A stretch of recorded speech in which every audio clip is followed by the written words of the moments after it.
Khalid.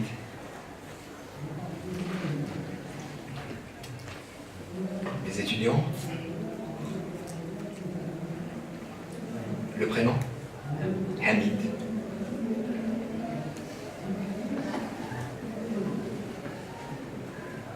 Oui, le prénom s'il vous plaît. Est-ce que vous pouvez relayer? L'oreille est plus fine. Zakaria, très bien. Et Sabra.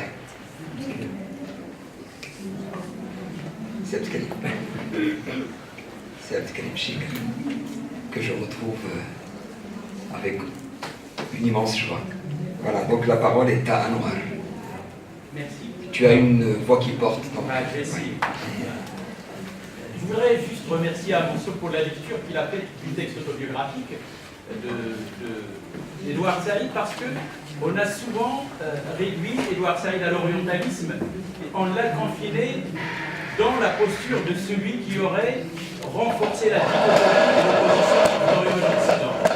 Alors qu'il a par la suite, dans la postface qu'il a ajouté à l'orientalisme, s'est défendu d'une certaine manière, il s'est défendu contre cette dichotomie et il a même critiqué la position de Samuel Huntington dans Le choc des civilisations, en quelque sorte. Et il me semble que la lecture que Amansour a faite aujourd'hui est une lecture qui a permis de montrer qu'Edouard Saïd est plutôt un penseur du tiers-espace et de l'entre-deux. Évidemment, il l'a fait par le biais de l'appareil théorique de Homi Bhabha, en distinguant la diversité culturelle de la différence culturelle et en même temps en introduisant ce concept de tiers-espace ou d'entre-deux.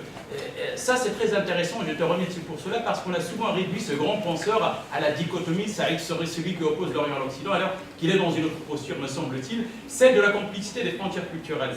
Et là, je rebondis sur ce concept de complexité des frontières culturelles pour m'adresser à Salima et au rapport complexe entre la Turquie et l'Europe. Tu as montré parfaitement que ces rapports sont des rapports plutôt complexes et qu'on n'est pas dans la polarisation ou la dichotomie, mais n'y aurait-il pas dans la position des Turcs quelque chose qui relèverait de la haine de soi? La haine de soi dans le sens où les Turcs désirent l'Europe, mais comme ils se font rejeter par les Européens, ils détestent l'Europe, mais au fond, en détestant l'Europe, ils se détestent parce qu'ils détestent la part qui a fait que les Européens les rejettent d'une certaine part. Il y aurait une certaine ambivalence dans les rapports des Turcs à l'Europe, des rapports qui sont faits de fascination et de répulsion, et ça reviendrait à se détester ou à détester la part de soi qui est rejetée par l'autre. Et merci. Khalid. Oui.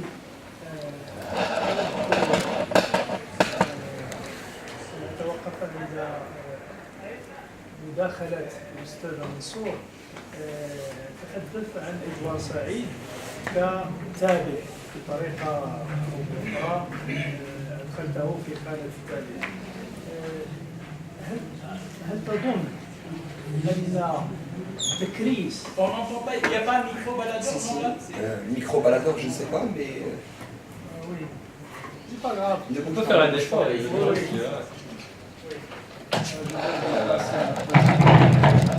هل تظن أن تكريس مفكر مثل إدوار سعيد ينطبق عليه مفهوم التابع، حيث أن مفهوم التابع ينطبق على الأشخاص أو الشعوب أو الجماعات التي ليست لديها قنوات لإيصال صوتها بالدرجة الأولى؟ التحليل الذي قمت به في جزئه الأول ينطبق عليه مفهوم التابع. مثلا إدوار سعيد أثناء دراسته في علاقته مع زملائه مع المؤسسات، أظن أننا بإمكاننا الحديث عن مفهوم التابع لدى إدوار سعيد. لكن هذا سؤال، هل تظن أن إدوار سعيد بعد تكريسه ينطبق عليه مفهوم التابع؟ لأن هناك فرق بين الصراع مع المؤسسات وذات التابع. التابع حسب سبيفاك والمؤرخين الهنود الذين درسوا بدقة هذا المفهوم، التابع خصوصيته هو غياب قنوات توصل سوطروا للمؤسسات، وهذه القنوات تتجلى في هيئات، في مؤسسات، تموقعات سياسية أو تموقعات مدنية. Alors, j'étais très interpellé par l'intervention, en fait, par les 4 interventions, mais ce que tu avais dit, Salima, sur Nadim Gürsel et puis sur la Turquie. Je me suis posé une question en t'écoutant. Est-ce que tu as essayé de dissocier quand même la Turquie de l'Empire ottoman d'une certaine manière? Bon, les Turcs, ils défendent cette position un peu, qu'au fait, il y a une différence entre le Turc et l'Empire ottoman. Et est-ce que tu ne penses pas que la stratégie politique turque est restée encore aujourd'hui une stratégie impériale avec zéro moyen d'impérialisme, si je puis dire? Il y a ce désir un peu hégémonique turc qui paraît à travers beaucoup de, disons, de formes idéologiques, à commencer par la domination des esprits par les films. Ce qu'on voit, ce qui se passe dans les films turcs, à commencer par le grand film qui est suivi un peu par le monde musulman, Harim Sultan, c'est une turquisation des esprits contre laquelle les Arabes ont lutté sous l'Empire ottoman. Et ça revient comme un refoulé de l'histoire. C'est une question que je me pose. Nadim Gürsel, il vit en France, il a des rapports assez particuliers avec la France, avec l'Europe, mais aussi des accointances avec la politique turque. Il n'y a pas de neutralité dans cette histoire. Ces positions...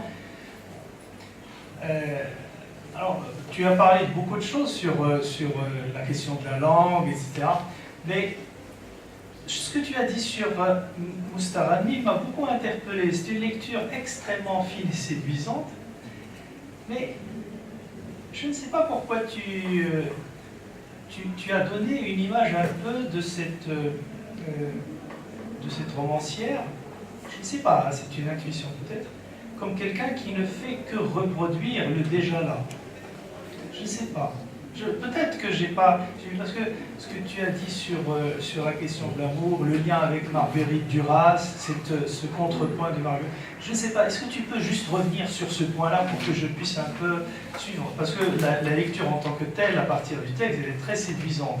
Mais je voudrais savoir un peu quelle est ta position par rapport à ce texte, par rapport à cet extrait déjà, par rapport à cet extrait qui est déjà en lui une concentration du rapport de Ahlam Moustarani à la question du corps en général d'ailleurs. Très bien. Hamid. Merci. D'abord, surtout M. Abdelrahim Final, qui nous a donné une vue générale sur l'héritage postcolonial. Et j'appuie sur la langue française, je sais comme une langue d'origine qui est gauloise. Et je pose une petite question. Est-ce que la langue, avec son originalité, concerne la qualification mondiale, ou bien la qualification occidentale, qui est divisée pour la mentalité des personnes qui ont colonisé, en ce qui concerne à l'exemple au Maroc, et la traduction et la translation, est-ce qu'il y a un rapport transmissible à côté de cela? Merci. Très bien. Suivant, donc Zakaria. Bonsoir à tous. Je posais une question à M. Harrison à propos d'Edouard Said. Et surtout Tu arrives à entendre du concept d'entre-deux. Parce que quand il a parlé des 4 paramètres, à savoir la langue, l'espace, le nom et le subalterne. Voilà. Les 4 paramètres, il parle que Edouard Said, surtout avec les 4 identités qu'il a choisies, à savoir la Palestine, l'Égypte, le Liban et l'Amérique, il a essayé de créer une autre identité, c'est-à-dire une identité à lui-même, dehors de tout espace qu'il a vécu. Donc, ma question est la suivante. Est-ce qu'on peut parler de cette identité comme étant une application de la méthode ou du mystère de la Gestalt, à savoir, le tout se constitue à partir de l'ensemble des parties, mais à la controverse de cette méthode-là, l'ensemble des parties constitue le plus plutôt, de ce tout-là. C'est-à-dire la totalité des parties ne constitue pas le tout, mais plus que le tout. C'est-à-dire, est-ce que la diversité des espaces qu'il a vécu Edward Said a constitué une autre identité extérieure de tous ces espaces-là? Et merci. سيادة كريم. سؤالي موجه للأخ منصور بصدد العنوان. كيف يمكن تبرير أو تفسير الأخ منصور اهتمام دراسات ما بعد الاستعمار بالمكان؟ فالعنوان خارج المكان ألا يحمل في طياته بعض الغموض المقصود ربما، باعتبار أن كما قلت أنت بقوة بأن مسيرة إدوارد سعيد هي انزياحات متتالية متواصلة، وإذا في اعتقادي أن العنوان الضمني هو يعني يحمل بالأساس مفهوما زمنيا، مفهوما حركيا، فهذه الخارج الزمان يعني أعتقد أنها تكثف جدلية العلاقة بالمكان وتميز هذه العلاقة في الدراسات ما بعد الاستعمارية. وقلت كذلك في قوس قوي ولكن لم تطل فيه، لم تكن سخيا فيه، وهو العلاقة مع الأم. لماذا الأم أخي منصور هي كما قلت بالحرف مسكن رمزي؟ تذكرت مقالة لمؤمن السميحي عن مدينة طنجة، مسألة الفضاء، ولعب إذا صح التعبير على مفهومي غرابير وغرامير، غرامير. أعتقد أن العنوان ينقصه أو تنقص هذه الإحالة إلى الأم. هذا هو السؤال. شكرا. Deuxième liste ou Oui, mais bon. une sixième question enfin. On amorce la première ligne, c'est Zoé. Oui. Donc, merci tout d'abord. Alors, c'est une réflexion que vous pouvez développer plus tard. Donc, c'est la relation avec la langue de l'autre. Donc, la langue étrangère. Et surtout, il se situe étrangère par rapport à une langue maternelle. M. Tami vient de le dire, maternelle. Pourquoi pas paternelle? Parce que le père aussi est responsable de cette naissance. Donc, par rapport à la langue maternelle elle-même, et cette langue maternelle, c'est-à-dire du côté marocain, est-ce que c'est l'arabe dialectal? Est-ce que c'est le berbère? Est-ce que c'est autre chose? Et moi, je fais allusion à une citation de Samuel Beckett qui dit que notre langue maternelle, c'est le silence. C'est-à-dire le premier rapport au monde se fait en termes d'images, des sonorités, des bruits, des couleurs, des odeurs. C'est-à-dire déjà ce rapport, il est conflictuel. Cette première langue maternelle, il s'imprime sur notre corps avec des structures de pensée, avec des structures de sensibilité, avec des expressions de soi. Ça veut dire qu'on est déjà biaisé par ce rapport à la langue qu'on dit maternelle. Alors, est-ce que vous pouvez éclairer davantage ce rapport? Et merci. D'autres interventions? D'autres questions dans la salle? C'est bon? Si Mohamed, tu voudrais commencer?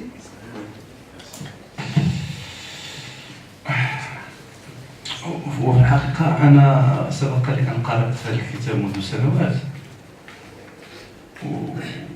وقراءتي الأولى لم يخطر لي على البال ما قلته اليوم بحكم الاحتكاك بالمفاهيم ديال الدراسات الثقافية وغير ذلك. عندما طرحت على نفسي فرضية إلى أي حد يمكن أن تنطلق تلك الترسانة من المفاهيم التي ساهم إدوارد سعيد مع سبيفاك مع أمي بابا في تجاه إلى أي حد يمكن أن تنطلق عليه؟ عندما بدأت أقرأ فيه النظارات ما بعد كولونيالية كنت أفاجأ بأنني مسوق أو مساق إلى مفهوم التابع لسبيفاك. وأنا متأكد أن إدوارد سعيد نفسه لم يفكر في هذا الأمر، لأنه عملية لا شعور. ففعلا لو سوبرتير إنسان لي سوبرتير بشكل عام يعانون من غياب قنوات التواصل. إدوارد سعيد يعني فرض هذه القنوات وخلقها كما أعاد اختراع هويته. اخترع المنبر واخترع القناة. يقول عن نفسه بأنه عمر مدرسيات، هو ينتسب إلى أسرة برجوازية، أب غادي يحماق باش يكون أمريكي، يعني ما عمر ما فكر في السياسة ولا دار السياسة. ولكن المسار الأوتوبيوغرافي جعله يكتشف في 67 بأن لا أحد في الغرب يعرف فلسطين، رغم أن فلسطين هي فقط جزء من هذه الأجزاء من الأشياء التي جعلته يعيد النظر في التموق عليه، هو أنه اكتشف أن كلمة فلسطين ما معروفاش حتى الحدود الهزيمة 67. إذن هذه الوضعية الوجودية تفرض على هذا الإنسان أن يعيد مراجعة بعض الأشياء وأن يعيد ربط هذا لونيتي الفرد باللونيتي الكبرى اللي هي ديال التابع. هو لم يقل يوما أنا أعبر عن فلسطينيين أو أنا أعبر عن كذا كذا، إنما عندما نستعرض مسار حياته بصفة خاصة تحديات والعوائق التي كانت تعترضه، لم تكن تعترضه كفرد متفوق ناجح، كانت تعترضه من جذور ومواقع وانتماءاته السابقة. قلت واحد لا سيتاسيون اللي اكتشف من خلالها كيفاش أنه غير مسموح له رغم تفوقه ورغم أي شيء غير مسموح له أن يكون الأول أو إلى آخره. إذا هذه الوضعية تفرض علينا أن نربطه بالخلفية ديال التابع. الجواب على علاقة الجزء بالكل، إدوارد سعيد يعتبر نفسه في النهاية مواطنا كونيا.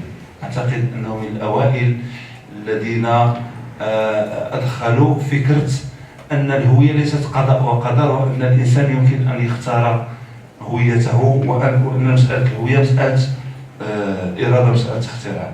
فعلا أخ كريم، المسألة ديال الأم مؤلمة جدا في الكتاب، مؤلمة جدا. إذا قرأنا، أنا القراءة الثانية التي أدخلت فيها هذه الأدوات، يعني عندما لا يكون لك أي مرجع تعود إليه، لا جغرافي ولا عرقي ولا كذا ولا كذا وكذا، تبدو علاقة إدوارد بالأم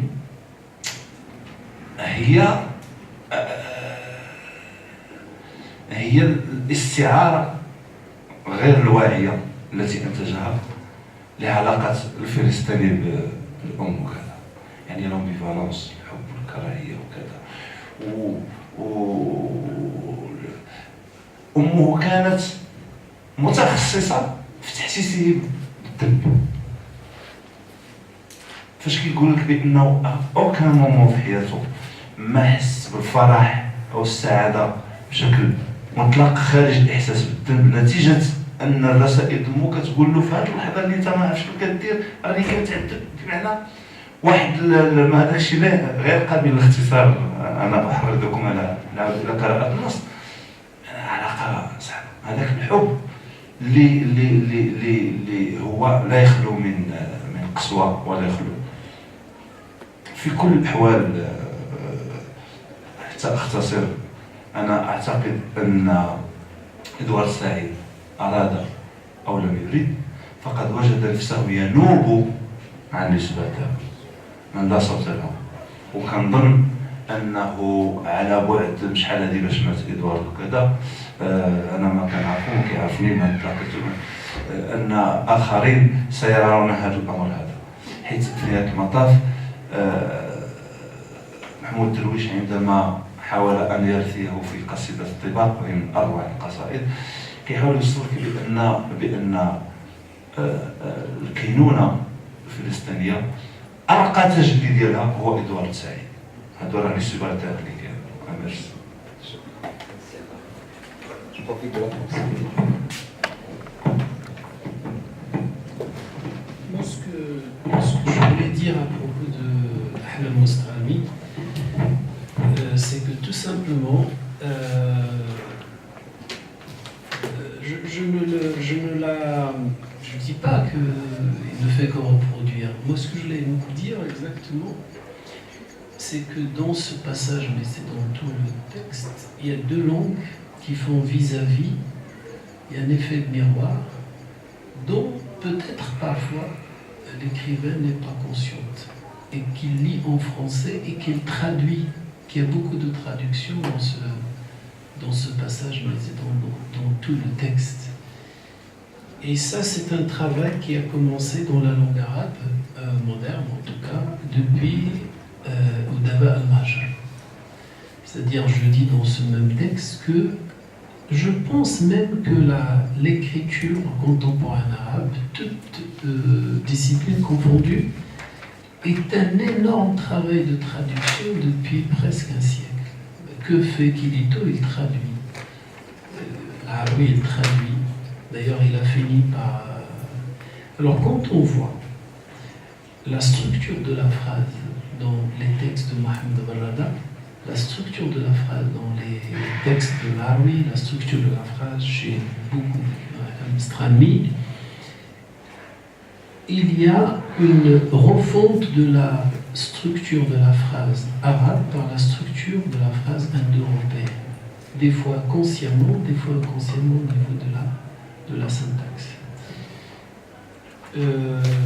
J'ai un autre texte que je voulais voir avec vous, je n'ai pas eu le temps, c'est Derwish, Mahmoud Derwish, Wardun Aqam.